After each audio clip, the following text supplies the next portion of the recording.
அன்பானவர்களே, ஆண்டவர் உங்களை ஆசீர்வதிக்கும்படி ஒரு வசனத்தை வாசிக்கிறேன். 2 ராஜாக்கள் 6ஆம் அதிகாரம் 16ஆம் வசனம். அதற்கு அவன், பயப்படாதே, அவர்களோடு இருக்கிறவர்களை பார்க்கிலும் நம்மோடு இருக்கிறவர்கள் அதிகம் என்றான். பாருங்க, பயப்படாதே. இன்றைக்கு நீங்களும் கூட வாழ்க்கையில எதுக்காவது பயந்து போயிருந்தீங்கன்னா ஆண்டவர் உங்களை பார்த்து சொல்லுகிறார், பயப்படாதே.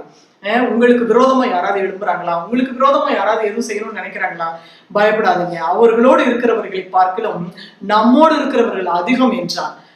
இந்த இடத்துல வந்து பாத்தீங்கன்னா, எலிசா, அதாவது சீரிய தேசத்தினுடைய ராஜா என்ன பண்றாரு அப்படின்னா, இந்த எலிசாவை பிடிக்கிறதுக்காக என்ன பண்றாரு, ஒரு பெரிய கூட்டத்தையே அனுப்புறாரு. குதிரை, ராணுவம் இதெல்லாம் அனுப்பி எலிசாவை எப்படியாவது பிடிக்கணும் அப்படின்னு சொல்லி அனுப்பி வைக்கிறார். 13ஆம் வசனம் விதமா சொல்லுகிறது, அப்பொழுது அவன், நான் மனுஷரை அனுப்பி அவனை பிடிக்கும்படி நீங்கள் போய் அவன் எங்கே இருக்கிறான் என்று பாருங்கள் என்றான். அவன் தோத்தானில் இருக்கிறான் என்று அவனுக்கு அறிவிக்கப்பட்டது. அப்பொழுது அவன் அங்கே குதிரைகளையும் ரதங்களையும் பலத்த இராணுவத்தையும் அனுப்பினான். அவர்கள் ராக்காலத்திலே வந்து பட்டணத்தை வளைந்து கொண்டார்கள். பாத்தீங்கன்னா, அந்த எலிசாவை பிடிக்கிறதுக்காக என்னென்ன அனுப்புறான் அப்படின்னா, குதிரைகள், இராணுவங்கள், ரதங்கள் எல்லாத்தையும் அனுப்புறாரு. அனுப்பினோன்னு அந்த எலிசா இருக்கக்கூடிய அந்த பட்டணத்தை எல்லாரும் என்ன பண்ணிட்டாங்க, ரவுண்ட் அப் பண்ணிட்டாங்க. சுத்தில என்ன பண்ணிட்டாங்க, ரவுண்டா நின்ட்டாங்க பிடிக்கிறதுக்காக. எலிசாவை பிடிக்கிறதுக்கு எல்லாரும் என்ன பண்ணிட்டாங்க, வளைந்து கொண்டார்கள். தேவனுடைய மனுஷனின் வேலைக்காரன் யாரு, எலிசாவுடைய வேலைக்காரன். எலிசாவின் வேலைக்காரன் என்ன பண்றான், அதிகாலமே எழுந்து வெளியே புறப்படுகையில். அப்போ ஒரு மனுஷன் என்ன பண்ணணும், அதிகாலை எழும்புறது ரொம்ப அவசியம். இந்த எலிசாவுடைய வேலைக்காரன் என்ன பண்றான், அதிகாலமே எழுந்து வெளியே புறப்பட்டு, வெளியே போறதுக்கு என்ன பண்றான், புறப்படுறான். இதோ இராணுவமும் குதிரைகளும் ரதங்களும் பட்டணத்தை சுற்றி கொண்டு இருக்க கண்டான். அதையெல்லாம் சுற்றி இருக்கு அப்படின்னு சொல்லிட்டு பார்த்துட்டு உடனே வேலைக்காரன் என்ன பண்றான், எலிசாட்ட போய் சொல்றான், ஐயோ என் ஆண்டவனே, என்ன செய்வோம் என்றான். ஐயோ ஆண்டவனே, எல்லாம் நம்மளை சுத்திலும் எல்லாம் எதிராளிங்க என்ன பண்ணிட்டாங்க, குதிரைகளையும் ராணுவங்களையும் ரதங்களையும் சுற்றி வளைந்து கொண்டாங்க, நம்ம நடுவுல இருக்கோம், நம்ம மாட்டிக்கிட்டோம், ஐயோ ஆண்டவனே நம்ம என்ன செய்ய போறோம் அப்படின்னு சொல்லி எலிசாவுடைய வேலைக்காரன் போய் சொல்றான்.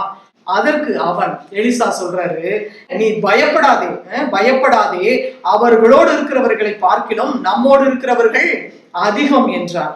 அப்பொழுது எலிசா விண்ணப்பம் பண்ணி, கர்த்தாவே, இவன் பார்க்கும்படி இவன் கண்களை திறந்தருளும் என்றான். உடனே கர்த்தர் அந்த வேலைக்காரன் கண்களை திறந்தார். இதோ எலிசாவை சுற்றிலும் அக்கினிமயமான குதிரைகளாலும் ரதங்களாலும் அந்த மழை நிறைந்திருக்கிறதை அவன் கண்டான்.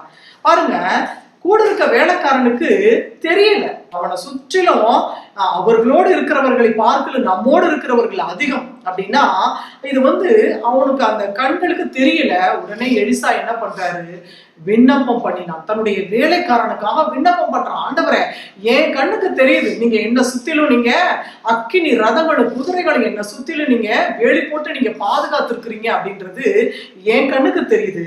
என் வேலைக்காரனுடைய கண்ணை திறந்துருளும் ஆண்டவரே அப்படின்னு சொல்லி எலிசா ஜெபிக்கிறார். இன்னைக்கு நிறைய பேர் பாத்தீங்கன்னா, தன்னை விட யாரும் மேல வந்துடக்கூடாது, தன்னை விட யாரும் உயர்ந்து போயிடக்கூடாதுன்னு சொல்லி அவங்களுக்கு அந்த இதெல்லாம் சொல்ல மாட்டாங்க. ஆனா அங்க எலிசா தன்னுடைய வேலைக்காரனுடைய தான் கண்ட அந்த தன்னுடைய கண்களால் கண்ட அந்த அற்புதத்தை தன்னுடைய வேலைக்காரனும் காண வேண்டும் என்று சொல்லி இவனுடைய கண்களை திறந்துருளும் என்று வேண்டிக் கொள்கிறான். இன்றைக்கும் கூட உங்களுக்கு ஆண்டவர் ஒரு தெய்வீக பாதுகாவலை கொடுத்திருக்கிறார். உங்களை சுற்றிலும் அவர் ரத்த கோட்டையிலே அவர் உங்களை என்ன பண்றாரு, உங்களை சுற்றிலும் அவர் ரத்த வேலி அடைத்து அவர் பாதுகாத்திருக்கிறார். அவர் உங்களுக்காக சிந்தப்பட்ட ரத்தம் அது உங்களுக்கு வேலியா இருக்கிறது. அவர் உங்களை கிருபையின் கோட்டைக்குள்ள மூடி மறைத்து பாதுகாத்திருக்கிறார். உங்களை சுற்றிலும் அவர் அக்கினி ரதமாய் இருந்து உங்களை பாதுகாத்து கொண்டிருக்கிறார். இது சில பேருக்கு, நிறைய பேருக்கு என்ன பண்றது இல்ல, தெரியல. ஐயோ நமக்கு பாதுகாப்பு இல்லை, நம்மளை யாராவது ஏதாவது பண்ணிடுவாங்க, அவங்க ஏதாவது செஞ்சிருவாங்க, இவங்க ஏதாவது பண்ணிடுவாங்கன்னு சொல்லி நிறைய பேருக்கு என்ன பண்றாங்க அப்படின்னா பயத்தோடு காணப்படுகிறார்கள். பிரியமானவர்களே, உங்களுக்கு என்று ஒரு தெய்வீக பாதுகாவல் உண்டு. டிவைன் ப்ரொடெக்ஷன் உங்களுக்கு இருக்கு. கர்த்தர் உங்களை பாதுகாக்க வல்லவராய் இருக்கிறார். கர்த்தர் உங்களுக்கு பாதுகாப்பா இருக்கிறார். அதனால நீங்க பயப்படணுங்கிற அவசியம் இல்லை. எலிசாவை சுற்றிலும் அந்த தெய்வீக பாதுகாவல் இருந்தது. அக்கினி ரதங்களை கர்த்தர் கொடுத்து அவர்களை பாதுகாத்து வைத்திருந்தார். அதே போலதான் அத வேலைக்காரனுடைய கண்ணு பார்க்கல, அந்த கண் அவனுடைய கண்களும் காண வேண்டும், இவனுடைய கண்களை திறந்தரலும் என்று எலிசா வேண்டிக் கொண்டான். அதே போல அவனுடைய கண்களும் காணும்படிக்கு அங்கே கர்த்தர் அவனுடைய கண்களை திறந்தருளினார். இன்றைக்கும் கூட கர்த்தர் உங்களுக்கு பலத்த பாதுகாப்பை உங்களுக்கு கொடுத்திருக்கிறார். அவர்களோடு இருக்கிறவர்களை காட்டிலும் உங்களுக்கு விரோதமா யாராவது எழுப்பினாங்கன்னா நிச்சயமா அவங்களால எதுவுமே செய்ய முடியாது. ஏனென்றால் உங்களோடு கூட கர்த்தராகிய ஆண்டவர் உங்களோடு இருக்கிறார். ஆண்டவர் உங்களோடு கூட இருந்து உங்களுக்கு தெய்வீக பாதுகாவலை அவர் ரத்த கோட்டைக்குள்ளாக உங்களை மூடிமறைத்து பாதுகாத்துக் கொண்டு இருக்கிறார். அதனால நீங்க எதுக்கும் பயப்படணுன்ற அவசியம் இல்லை. ஆண்டவரே உங்களுக்கு பாதுகாப்பு. நாம் ஜெபிப்போம். சர்வ வல்லமையுள்ள எங்கள் அன்பின் பரலோக பிதாவே, அப்பா, இந்த நேரத்திலும் கூட தகப்பனே உடைய ஜனங்கள் எந்த காரியத்துக்காக பயந்து கொண்டிருந்தால் தகப்பனே அந்த பயத்திலிருந்து கர்த்தர் அவர்களை விடுதலையாக்கி நீர் அவர்களுக்கு பாதுகாப்பாய் இருக்கிறதே ஆண்டவரே அவர்கள் உணரும்படிக்கு கர்த்தாவே அவர்களுடைய கண்களை திறந்திட வேண்டும் என்று சொல்லி நாங்கள் ஜெபிக்கிறோம். அப்பா கர்த்தாவே, நான் உன்னோடு கூட இருக்கிறேன், நீ பயப்படாதே என்று நீர் சொல்லி இருக்கிறீர் ஆண்டவரே.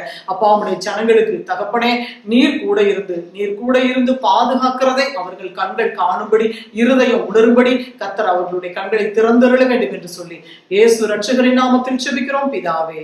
ஆமென், ஆமென்.